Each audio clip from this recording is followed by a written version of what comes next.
Johnson, Speaker of the House of Representatives. Pursuant to the order of the House of January 3rd, 2025, the chair will now recognize members from lists submitted by the majority and minority leaders for morning hour debate. The chair will alternate recognition between the parties with time equally allocated between the parties and each member other than the majority and minority leaders and the minority whip limited to 5 minutes. But in no event shall debate continue beyond 11:50 a.m. The chair recognizes the gentlewoman from Massachusetts, Ms. Trahan, for 5 minutes.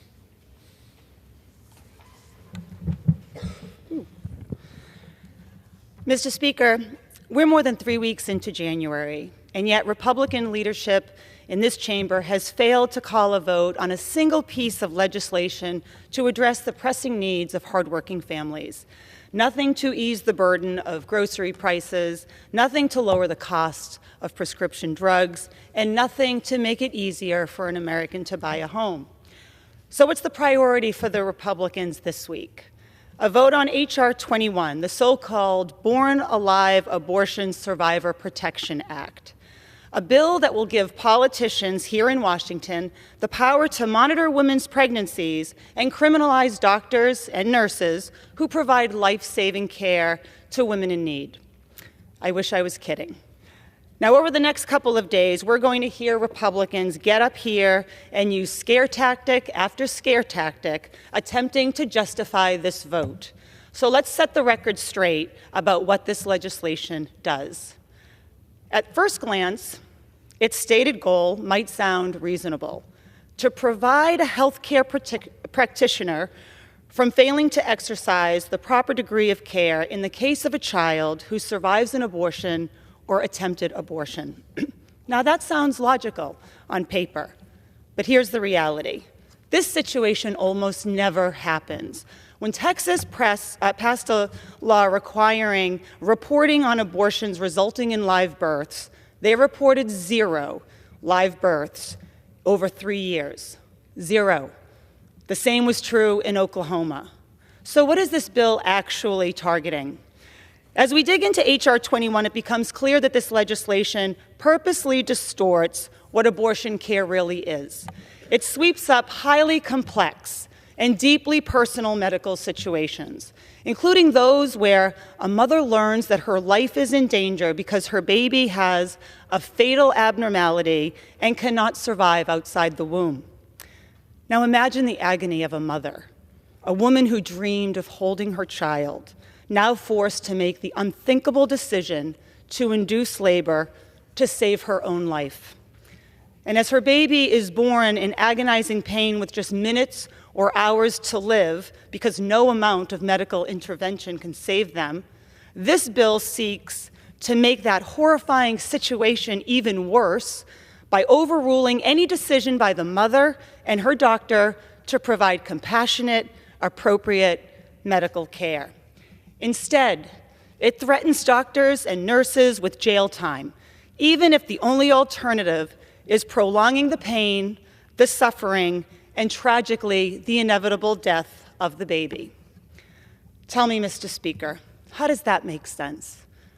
Why do Republican members of Congress insist they know what's better for a mother and her baby than she and her doctor do? This bill is not about protecting life. It's about pushing out blatant lies about women's health care, and it's about control. It's about extreme Republican politicians inserting themselves into the most personal, private, and heartbreaking decisions a family has to make. And the cost? Women's lives put at risk because some here would rather legislate ideology than acknowledge the complexity of real-life medical decisions. To my colleagues across the aisle, instead of advancing a dangerous, divisive bill that exploits women's health for political gain, let's focus on what Americans actually are asking us to do. Let's work to lower costs. Let's expand access to health care. Let's give families the tools they need to thrive. The American people sent us here to do that work together. I urge my colleagues to vote no on the GOP's Reproductive Health Care Surveillance Act. And I yield back the remainder of my time. The gentlelady yields back. The chair recognizes the gentleman from Pennsylvania, Mr. Thompson, for 5 minutes.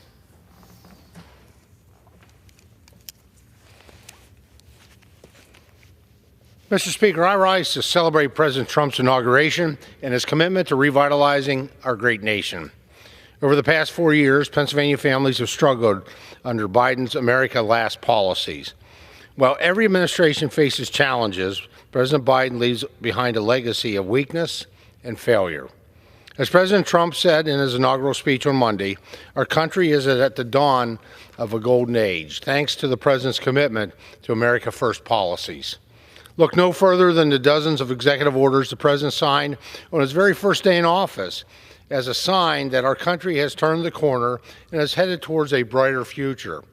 These orders immediately implement policies that will unleash American energy, ensure the freedom of speech in this country, and end federal censorship, secure our southern border, and restore accountability throughout the federal government. While all of these policies put our country on a better path forward, I want to highlight a few that will have immediate positive impacts for our country. With a commitment to safeguarding our great nation, President Trump is restoring common sense immigration policy.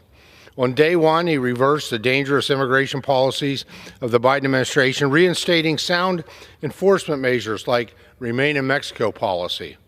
President Trump further prioritized our national security by designating the crisis at our southern border as a national emergency. Through this designation, the Trump administration can deliver military assistance and critical infrastructure investments to combat the cartel's campaigns of violence. These actions are critical in reclaiming control of our southern border and upholding the sovereignty of our nation. By strengthening our resolve to fight unauthorized entry and unlawful presence, President Trump has once again demonstrated his commitment to American security and prosperity. Unlike the previous administration, President Trump also recognizing the unique and present threat that drug smugglers and cartels pose to the health and safety of the American people, his declaration to designate these or the federal government are being utilized to combat these bad actors. On the global stage, America's standing suffered under President Biden.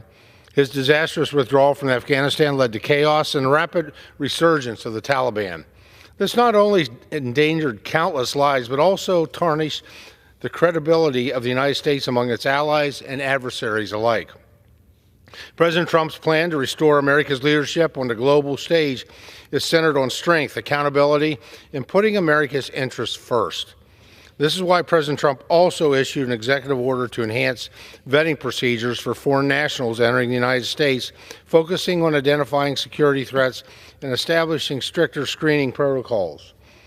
On day one, President Trump also put our country back on the path of energy independence with his Unleashing American Energy Initiative, which reverses the previous administration's harmful policies and expands domestic energy production. Representing the fairway of the Marcellus Shale in Pennsylvania, I know firsthand how important domestic energy production is for our national security and for the global environment. By expediting permits, eliminating unnecessary regulations, and fostering the development of America's abundant natural resources, we are reclaiming our status as a global energy leader. Mr. Speaker, all of these policies were implemented within hours of President Trump taking office. His message and determination to put this country on a better path is absolutely clear.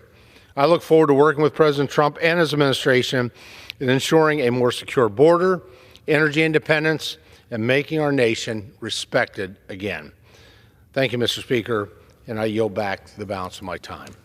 The gentleman from Pennsylvania yields back. The chair now recognizes the gentlewoman from California, Ms. Kamlager-Dove, for 5 minutes.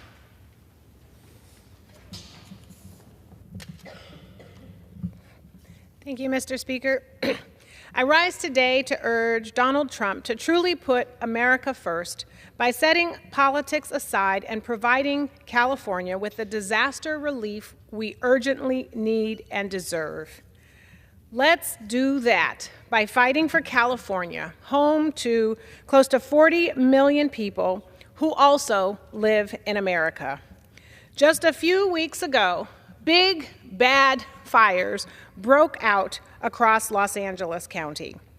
Donald Trump's first instinct was to point fingers at California leaders for fires caused not by them, but by Mother Nature herself and climate change. And for the record, California has a lot of things, but one thing we do not have is a big old sink that can water the entire state. Now Trump wants to be a unifier. He claims he wants to put America first. So let's talk about what America First genuinely means. America First does not involve placing conditions on disaster aid to Americans simply because of how a state voted. America First does not mean leaving thousands of people without housing amid an ongoing housing crisis. And America First does not look like insurance companies robbing people or putting shareholders first. What putting America First does mean, however, is passing disaster aid without conditions, because as Americans, we help each other when we're in need. At least I thought that's what we do. America First means build and rebuild.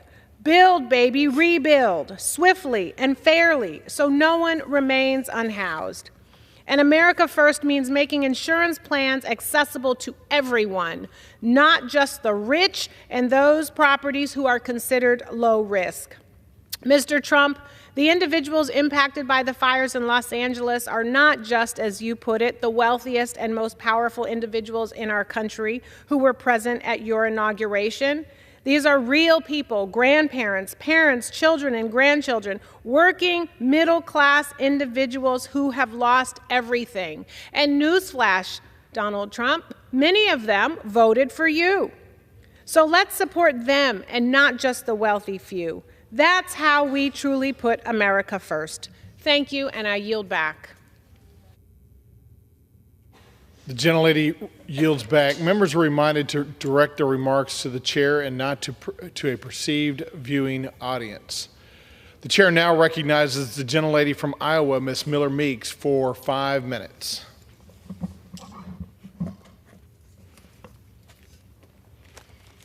Thank you, Mr. Speaker. It's a new era in American history. I want to congratulate President Donald Trump and Senator, now Vice President J.D. Vance, on their inauguration. This is the beginning of a golden age where we will secure our borders, lower prices, unleash American energy, and drain the D.C. swamp. Under President Trump's leadership, we will restore safety by securing our borders and putting American citizens first. No more open borders or out-of-control illegal immigration. We will cut the costs that are crushing families across this nation and especially in Iowa. By unleashing American energy, we will lower gas prices and subsequently food prices and reduce our dependency on foreign energy. And let's be clear, we're here to tame and drain the D.C. swamp.